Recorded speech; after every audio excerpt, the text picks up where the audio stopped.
Welcome back to our channel. Today we're going to have a look at a quick analysis from game 1 from the World Chess Championship between Gukesh Dommaraju and Liren. Here Gukesh was playing white in game 1. So we already have a result in the first game itself, and it's very exciting to have results in the World Chess Championship. So Gukesh started off with e4 and Ding played e6, d4, and then we have the French defense here.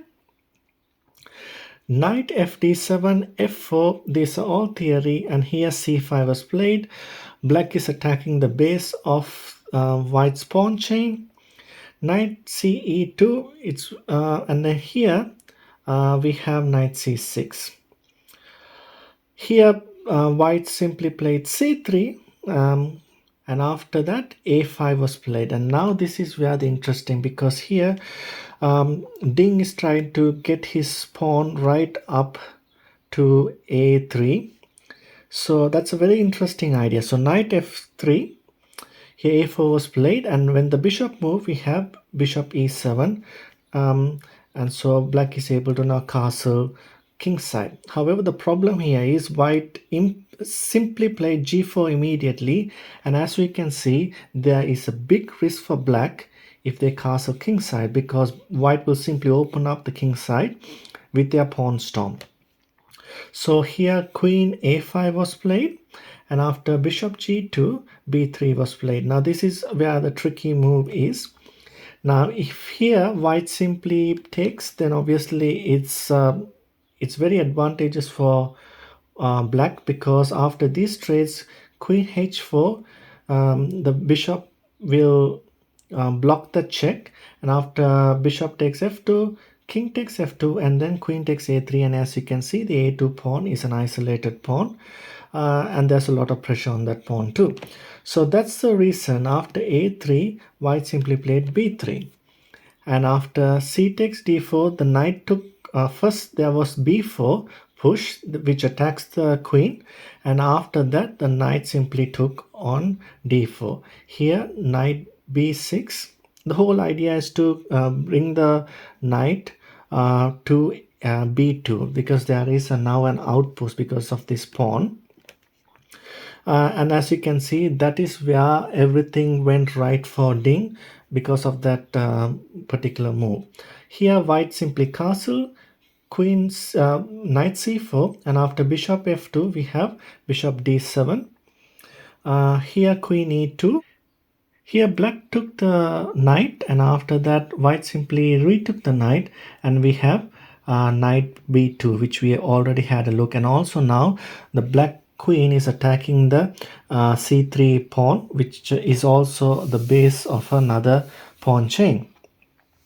And as you can see, this pawn is the weakest pawn in white's camp at the moment, and black tries to put more pressure on it, and eventually we'll see what happens. Here we have queen e3 defending that pawn, rook c8, more pressure on that pawn, and now we have rook a c1. Now experts do say this is a kind of a restrictive move, because it restricts white's play a lot, but I really don't think, because this was still not bad, because white is already in a lot of trouble. I mean, not a lot of trouble, this pawn is actually very hard to defend. So we have queen c4, f5, and as we know, now white has made their intentions very clear. They're going to attack in the king side. And then here black offers a trade of queens. White simply doesn't want to trade queens, and then queen e1 was played. Now this, I think, is where a slight disadvantage. This is where everything started to go wrong for Gukesh, because probably a move like queen to f4 would have been better, because after a trade of pawns, then you obviously have a possibility, once this bishop moves away, we have the queen and the rook attacking this f7 pawn. But anyways, that was not played. And after that, queen e1 with a weak pawn on e5. Here we have bishop fg5 was played, attacking the rook. The rook moved to c2, and then we have rook c4. Here white simply plays h4, but bishop is not worried too much about it because of bishop f4. Now, obviously, they are kind of attacking this pawn, and the queen is obviously defending it for now. After that, queen b1 was played, and then obviously that pawn is now weak, very weak. After rook takes c3, the first pawn falls for white. Rook takes c3, queen takes c3, and then we have this critical move, f takes e6. Now, there are two ways you can take this pawn. You can obviously take it with the bishop or with the pawn. Now, I felt taking with the bishop was much safer. There was not much counterplay, or rather, it was much safer for black, I would say, with the other option. A possible continuation is after knight e2, we have queen takes e5, another pawn falls. After knight takes f4, we have queen takes f4, and we have bishop c5. Sort of this rook attacks the queen actually. So the queen will actually take the pawn, and after rook f3 attacking this pawn, the knight has to defend it, and then we have queen b3. b5, and then we have rook g3, sort of, as you can see, attacking this pawn here. The queen can take this, but as you can see, black is still not bad in this position. However, what black did was they simply didn't take with the bishop, they simply took it with the pawn with the other pawn, and that actually opens up this f file. They open up this f file for white's rook, and now there's a lot of counterplay for white, even though white is down a pawn. So knight e2, queen takes e5. Now the second pawn falls, and after this trade here, we have queen c2. And I think, now remember, as we know, we obviously know in a world championship where each player will get 2 hours to play their first 40 moves. Now this is actually move 30.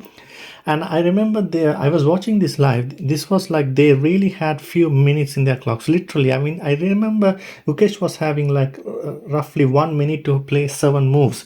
So it was not easy because so to make tough decisions in under time constraints. So queen c2, I think, was where everything got sealed for Gukesh. We'll see a move that probably would have been much more challenging for it's not winning but challenging for black. That's queen c5. Now, as you can see, there are two pieces are attacking. The one is obviously attacking the queen, and then they actually keeping an eye on the f8 square. The queen has to move. They take the pawn, and then we have rook f3 attacking this pawn. The knight has to defend it, and then now we have queen f1, and as you can see now there is a serious checkmate threat. The king has to move, and we have queen f2. As you can see now, this diagonal becomes very weak for black. So there are so many counter chances this way. However, under time pressure, Gukesh played queen c. I understand Gukesh want to keep an eye on this file, but black was able to defend this very easily. They simply played queen to c4.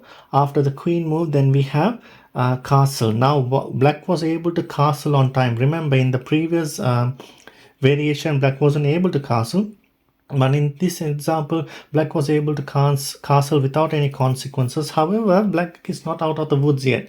White simply played bishop d4, and here knight d3 was played. And here, obviously, now white queen has to defend this bishop, and as a result, here he wanted to exchange the rooks, and that takes off a lot of pressure from the black king.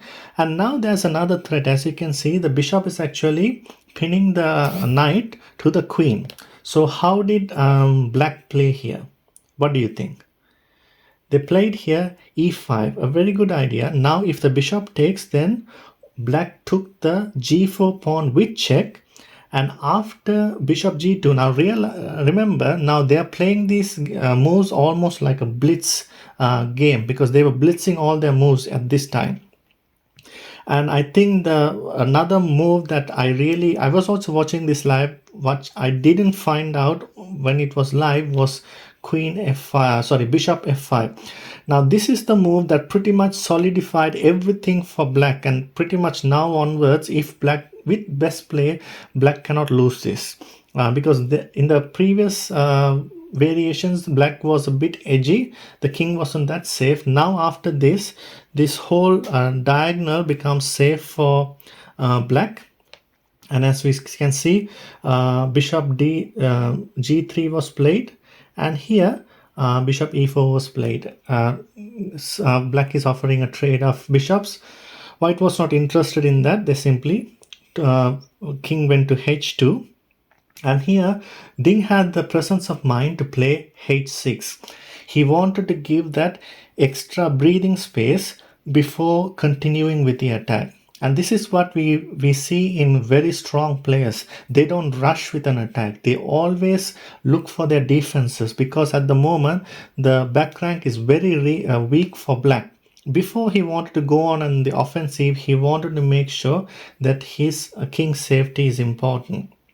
Now here bishop h3 attacking the queen, and the queen moves to d1. Obviously now there's a checkmate threat on h1, and then bishop moves to d6, queen c2 check. After the king moves, we have another pawn taken. So now I think there is about 3 pawns. Black is 3 pawns up, and this should be winning as long as there's no perpetual check, and as long as this bishop is in this diagonal. However, Gukesh tries one more trick before he resigns. He plays this move, bishop e6 check. Now what happens if black goes to that breathing square which we already had a look? What will happen there? If they do so, what will happen is, now this is a draw, because white's queen can take the bishop with check, and as you can see, white's bishop is pinning this pawn to the queen. So if the pawn takes the queen, the bishop will take the queen, and now this is a totally drawish endgame. However, Ding had the presence of mind. He played king h8, and from now onwards it's pretty much game over for Gukesh.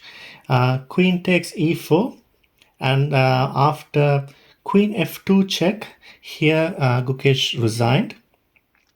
Possible continuation is, now it's pretty much a forced checkmate.